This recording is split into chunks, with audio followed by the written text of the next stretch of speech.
What's going on, everyone? Today we're here with Miss Andrea Reed. Now, she is the lady that went to Sheffield Auto Sales, and we reported on that last night, and we reached out to her to get the full story. So, Miss Andrea, thank you for joining us on the show today. Oh, thank you for having me.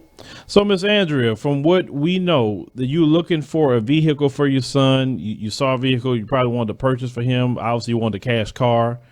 And what happened from there? Um, I actually texted the individual about the vehicle, and he gave me the address to where the car was at. At first, I didn't know it was a buy here, pay here lot. I thought it was a private owner. So when my mother and I came across the address, we figured out it was a car lot. So we get there, and I go in, and Mr. Griffith is sitting at his desk, and he stands up and introduced himself. I introduced myself to him and told him that I was interested in the 2001 Grand Prix that he had out. So he's like, okay, sure. He shook my hand, and we go outside, and my mom and him are looking at the car, and he starts it up for us, and he says, well, if you want to take it for a test drive, pull it over here, we'll put some plates on it. So during that time, I told Mr. Griffith that my husband needs to check out the car. So I was going to go off Lake Avenue, a street by where we live at, and he should be home from work by then, and he'll look at it, and we'll decide from there. He said that was totally fine. So we took the car, brought it to the house. My husband looked at it. He told me what's the car for him. The car needs some work done to it, and I took the car back. Well, during this time, my phone is in my purse. I didn't hear it ringing, and so I finally took my phone out of my purse to look at it, and I saw that Mr. Brian Griffith was calling. So I decided to give him a call back and see what he wanted. And he says, you said you were going up the block with the car. I said, Brian, I told you that I was going off Lake Avenue. He says, well, I'm upset with you. And I said, well, I'm right up the street. I'm bringing your car. It's not like I'm going to steal it. I have a 2017 Kia Sorento sitting in your parking lot. I got that brand new off the lot. So took his car back to him, and there was 10 individuals waiting to see the car there. And one individual approached me, and I handed her the keys, and I went to talk to Mr. Griffith. He then told me that I told him that, well, I'll call you tomorrow, if we're still interested, because I want to come home and talk to my husband about it. Maybe we can put some repairs to it. He said, well, if the car doesn't sell. I get home, and I receive a text message from him about an hour later, hour and a half, and he said the car sold for $1,100. I left it at that. Went on about my day and kept it moving. Well, Thursday morning, I'm at work, and I decided just to hear my voicemail. Checked him out, and that's what he left. So, how far was your residence from the actual car lot? Uh, Maybe 5 to 7 minutes. So 5 to 7 minutes. So how long do you feel that you were gone? I was gone about 20 minutes, give or take 2 or 3. 2 or 3. Okay. Mm-hmm. So your husband checked out the car. He said, "Nah, this is not a good look, and you're gonna bring it back." So Mm-hmm. you stated that when you got there was about 10 people out there, according to your Facebook post. Um, Yes. how these people act when you pulled up on a parking lot? Well, the one individual that I handed the keys to, she had a look on her face that it stuck out to me, and I was just looking at her, but she never said anything to me. She did. I'm sorry. She asked me how the car run, and I told her uh, it needs some repairs done to it, and Okay. that was it. Okay. So when you heard the actual voicemail message that Brian Griffith left, Hmm. how did you initially feel when you heard that? Okay, well, I won't sell our goddamn car, fucking niggas. They're all the fucking same. Sorry, I'm an asshole. I can't help it. Come on.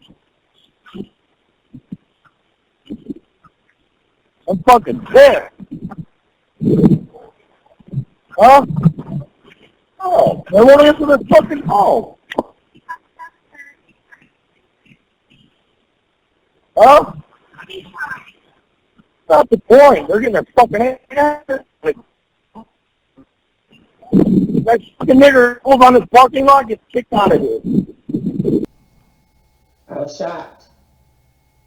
I was baffled, appalled. I couldn't believe he left that type of message. Well, after you heard that, did you discuss it with your husband and everything? Yes, I did. Okay, so what made you say, I need to take this to Facebook? Because I think people need to know about Brian. And there's a lot of individuals out there like him. And I figured, what good way to show the world that racism is still here. And it's not going nowhere, obviously. No, ma'am. So have you noticed more of this going on ever since our new president got into office? Yes. So, no, what we normally do is, and this would interest me about looking at your story, we like to take incidents like this would happen to you, which is totally wrong. And we like to point them out, give the address, give everything to the people they need so they can make sure not to go over there. Because that kind of operation, if you're anti-black, I'm a firm believer you don't deserve black dollars. Right. Right. So they had some people asking in the comments section, are there any black-owned car dealers that you possibly could engage with business-wise in your area? I really couldn't tell you if they were black owned, but when we bought our truck, we did have a black salesman. Okay. Lorain County is multicultural. Okay. It's like we have different individuals who own different things. I've never just seen one black owned. Okay. So that brother that you bought your 2017 from, have you guys thought about going back to that brother and maybe help the situation with your son? Well, for my son, we're trying to get him a pizza car. He'll be 16 years old, so all he has to do is tear it up, So we weren't out here looking to make a payment or anything like that. We were just trying to get him a piece of car for him to get from the school to basketball practice and point A to B, and also run errands for us. Okay, so he's in sports. Yes. Oh, I understand that because my daughter runs track, and so she goes to so many different practices, Right. From her trainer to the school track to the doctors to everybody she got to go to. So I know getting a car would definitely help because we need to get one for our 16-year-old. Trust me, it would benefit. yes, because it's running my wife ragged. So out of all of this, and I heard that his response was saying that he just got upset, and he don't give excuse for it, but he just got upset, and he didn't even acknowledge that he actually called you the N-word. I mean, how did you feel about that when you heard that? Oh, I was upset. I felt like I felt like he was making excuses. I felt like he was trying to say, well, I donate to the homeless shelter, which is 90% black. We live in Lorain County. It's multicultural, and 90% black is so outrageous to say. If there's no need for you to go around and say you do good deeds, your actions speaks for themselves. You don't have to go around and say what you've done. And I think that he was just trying to make excuses and make it seem like he didn't mean what he said because he does this and that and the third. But truly and honestly, I think he did mean what he said. You don't get that much hate in your heart in 20 minutes. Right. And what he said, because I made sure to read it verbatim, he called you the N-word. He said they're all the same. He was saying that the next N-word to show up on a parking lot, they're getting kicked out. And one thing I love about, people like him is like all it takes just make them mad. You'll find out real quick if they're racist or not, whether it's on the job or whatever. It's like I said this on my show many times. I say, white supremacy is more important than food to people like him. In other words, what I mean by that is he's going to ruin his little piece of business because I saw his parking lot. I mean, personally, if it had been me and if I would have saw that's where the car was at, I would say, son, no, I'm not buying a car from here. I don't believe in car lots because every car lot I know is a piece of crap. It just mostly is. So I just won't buy a car from them unless I really know the person. But you know, I thought it was the private owner in the beginning. yeah, I can get that. Since we were there, we just decided to check it out. Yeah, I can get that. So based upon, you know, we hear a lot of stories that how black people are followed in stores or how black people are disrespected, even though we're definitely one of the biggest spenders in the nation. How is this going to affect you with your spending in the future? Oh, well, I will do a lot more research before I go visit a car lot or whatever I'm going to spend my money on. You know, I can't take this one instance and apply it to every person in Lorain County. Do you get what I'm saying? I get what you're saying. My sister, I get it 100%. But for someone who reports on this stuff daily, it's a big pattern of black people being disrespected. Okay. Right. And I'm a firm believer of our brothers and sisters from the civil rights movement. They said the same thing. If you don't respect us, you don't get our dollars. It's just point blank. And I'm tired of us working hard for our money. And then they feel they could call us the N-word. And I feel no black person should ever go shop with him again. It's no apologies there for me. I feel that too. Yeah. I never said that I forgave this individual. I never said that it's okay. Those words never came out of my mouth. Well, yeah, the media played the part where they said that you was going to pray for him toward the end. Now, when did you actually say that? Did you say that at the end or you said it at another time? Oh, it was at another time. Okay. Because see, what the media like to do, and this is why black media is very important, they like to deceptively edit and cover for people like Griffin there because they know good and well what he meant, you know, I found out he had a criminal record, domestic violence. He's been racist, even to the website that exposed him. I mean, he was just acting horrible, saying, "Oh, I give $400 a month to blacks. I do this, I can do that." I'm like, what you give to blacks? You know, you still can hate them. You know, so Miss Andrea, did your son hear anything about this at the same time? Yeah, your son. Yes, he did. Okay, and how did he feel about it just as a black young man? Upset. But, you know, I'm way past the point of being upset with the situation. I just kind of expect it at this point.